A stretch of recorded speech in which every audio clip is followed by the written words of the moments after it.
everybody, it's Tampa Bay Midwives, and today we are going to talk about, it's Tampa Bay Midwives minus Nicole, because she's been busy with doing videos, so we had to fill in for her. No, I'm just kidding. And today we are going to talk about gestational diabetes. I feel like we have been getting so many clients that are failing their 28-week gestational diabetes screen and providing a lot of knowledge on what happens after that and what care looks like after that. So we figured it would be a great opportunity to just shed some of that knowledge with you. Yeah. For you, on you, on you. Okay.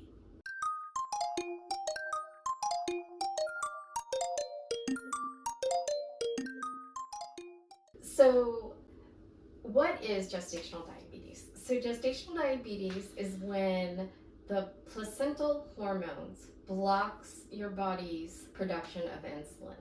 A lot of people think it's what they eat. That does play a contributing factor to whether or not you develop gestational diabetes. But in the end, if it's a true gestational diabetes, it is going to be because your body cannot produce insulin. And the placenta is blocking those hormones. So the biggest side effects from it is that it does put you at risk for preeclampsia, which is high blood pressure with a seizure, or the fact that your blood pressure starts to slowly trend higher, which can cause a whole multitude of complications. It also probably, I think the biggest thing physicians are afraid of, and moms are one of the big fears, is growing a macrostomach baby, which is what they consider a big baby. By definition, a big baby is considered greater than 4,000 grams or bigger than 8 pounds, 14 ounces or 13 ounces. 14. Yeah. And they worry about complications in the sense that once the baby's head is born, whether or not, is the baby too big to come through the pelvis or through the outlet. And to be honest, that isn't necessarily the case. If your diabetes goes uncontrolled, then yes, you can grow a big baby. Sometimes you grow a big baby and you're not gestational diabetic. That is just how your body works. And that is a-okay. And you birth your baby just like everyone else. One of the big things I think that's important in pregnancy is your diet. Balancing your protein with your carbs and picking out good carbs that are low glycemic index, which it isn't going to spike your blood glucose. And if you do that at the beginning during pregnancy, then I think that's going to definitely help you when you get to the 26 to 28 week mark, where you do get tested. But I mean, it is definitely, as Americans, our diets are not good. We are not eating well. A lot of times moms think, they've been sick in the first trimester, so they haven't really gotten any exercise. So second trimester comes, they start feeling good, so they just start eating whatever they want, and they don't exercise because, there's this vision in our world that we can't exercise when we're pregnant, which is not true. You can, if your body is conditioned to do it, then you can do it.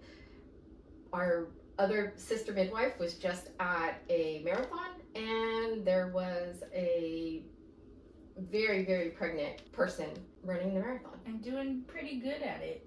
Yeah. She was doing really good at it. So you can exercise, but to be honest, just even walking.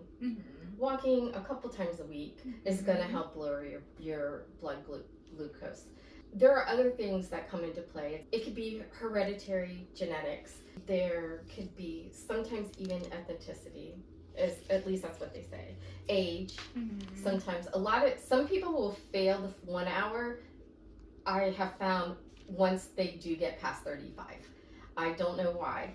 I mean, I know that the medical industry will put you as geriatric. They'll fail their 1 hour due to maybe their age, or maybe they, their body just doesn't do the 1 hour very well. But then they do the 3 hour, and that, I feel bad for people who have to do the 3 hour test. But it is important. Yeah, because it tells us what our plan of care is going to look like after that. Exactly. So we don't require you to be fasting when you need to do your 1 hour. You have choices. You can do this super fun, easy Dex. It's 50-gram load. This is a more natural, healthier, if you will, alternative.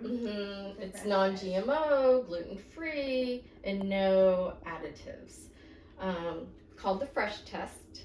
They're both 50 grams of carbohydrates. Sure.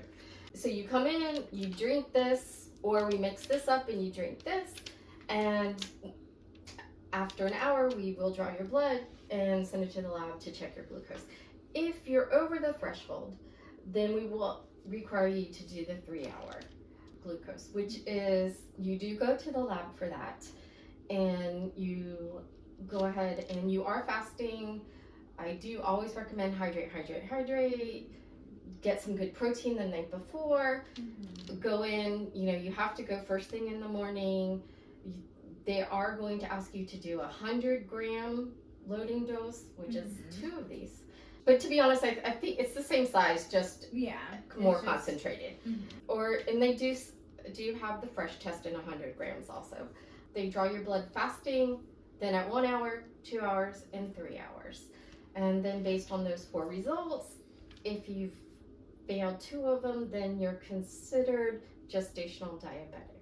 How that looks like out of the hospital, because automatically birthing people feel that, oh, that's going to risk me out of care. That risks me out of care, gestational diabetes.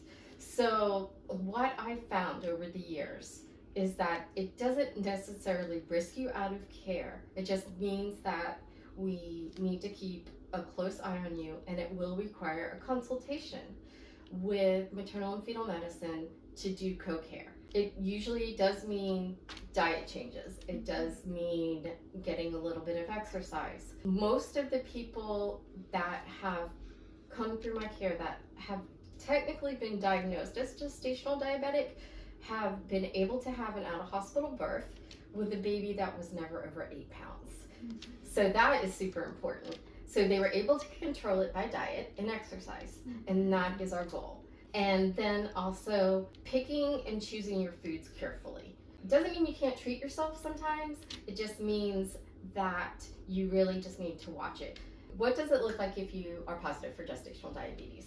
It means that you have a consult with maternal and fetal medicine. They will do an ultrasound prior to their visit. They will talk to you. They will go over all the risk factors, and then they will require you to do blood testing, finger sticks of your glucose 4 times a day. Once when you wake, usually you eat your meal, then 2 hours later you have your lunch, 2 hours later you do another finger stick, and then at dinner 2 hours later you'll do a finger stick. If you stay under the threshold throughout, or even if sometimes you may, a meal might spike your glucose, which is why you also log your food. And it is tedious, sucks. It's not a complete risk out, but it does add more to the plate of things that you have to do, which is not fun, but sometimes we just have to work a little bit harder for the things that we really want. Well, and that's true, Courtney, because if you really want an out-of-hospital birth, sometimes you have to jump through the hoops to get what you want. And if that means pricking your finger 4 times a day, then that's what it means. For us, it is really just making sure that you and the baby are, safe.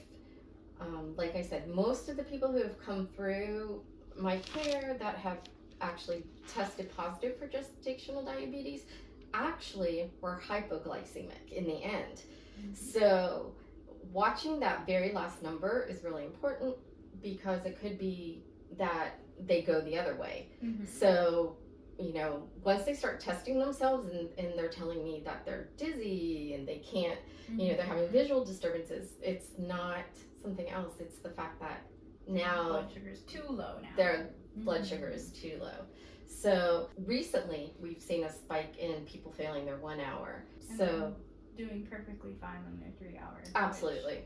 Is always best case scenario. And we know that it sucks having to spend 3-4 hours of your day at a lab getting blood drawn, Mm-hmm. but it's important that we know so we can handle things properly for you and make sure that the birth that you want is what you get. I mean, I guess we can't really guarantee that because, you know, birth is unpredictable, but Right. we can still do our part to make sure that everyone's healthy and normal. Mm-hmm. Diet and exercise.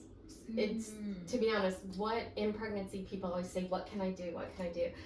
The biggest thing you can do is watch what you eat. You know, what are you actually putting in your body? Because that's what grows your baby.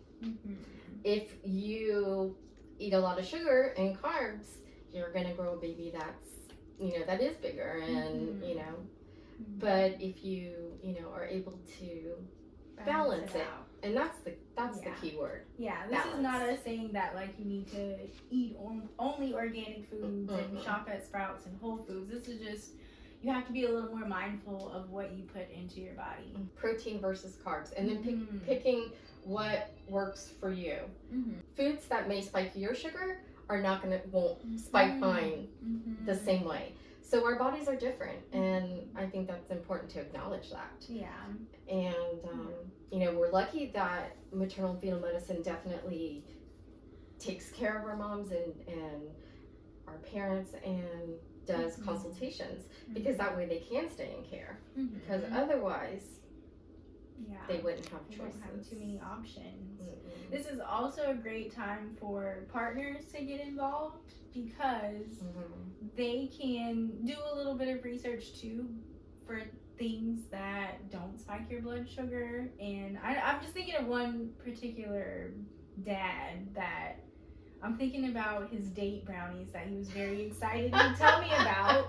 I don't think the client was too excited about him, but he was very excited. And it was just really nice to see them working together as a team, because it is, like we said, more work. And so this is a great place for partners to come in and be helpful, because, you know, growing a baby is a hard thing. And sometimes the baby that I'm growing only wants strawberry Uncrustables. And it'd be nice to have someone in my corner being like, let's try this instead. So just wanted to throw that in there. Like, we can make team effort. Like, we know some things, but your partners know you a lot better than we do. So they may be able to make better suggestions for you too. And sometimes the partners tell on you. So when I'm like, so what did you eat this day? And it only has one thing, that person might pipe up and be like, oh no, she had 3 of those. She might have put 1, but no, she had 3 of those. And that's why her blood sugar is through the roof. And, you know, so sometimes they keep you accountable. And hey, it's nice sometimes to wake up and have breakfast made for you. Protein shake. To think about. That is a beautiful thing. Yeah.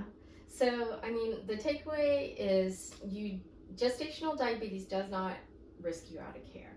It just means you have to be a little more diligent and look at what you're eating, a little bit of exercise thrown in there, and monitoring. And then once everything is A-okay, you have your baby your way. Have your baby your way. Absolutely. All right, guys.